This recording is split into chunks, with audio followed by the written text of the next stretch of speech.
അപ്പോൾ അങ്ങനെ പോകുന്നു. പിന്നെ ഞാൻ ഫിഗർ ചെയ്തുകൊണ്ട് ചെയ്യുന്ന മമ്മൂക്കയുടെ വോയിസും ഫിഗറുമായിരുന്നു. അതിനുശേഷം പിന്നെ ഞാൻ ചെയ്യുന്നത് വോയിസ് എന്ന് പറഞ്ഞാൽ ജയറാമേട്ടൻ്റെ നസീറിൻ്റെ വോയിസ്, നമ്മുടെ മന്മ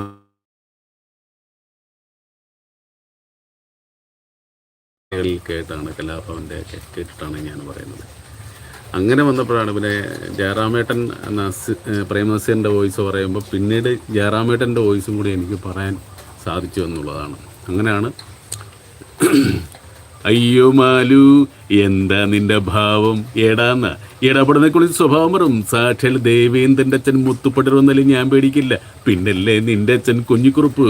ബാലകൃഷ്ണ ഭയങ്കര വിശപ്പ്. അപ്പോൾ ഇങ്ങനെയുള്ള കുറേ സാധനങ്ങളൊക്കെ ജയറാമുണ്ട്. ബാലകൃഷ്ണ ഭയങ്കര വിശപ്പ്. ഇങ്ങനെ കുറേ സാധനങ്ങളൊക്കെ ജയറാമേട്ടൻ്റെ ഡിഫറൻറ്റ് സാധനങ്ങളൊക്കെ ഉണ്ട്, അസാധ്യമാണ്.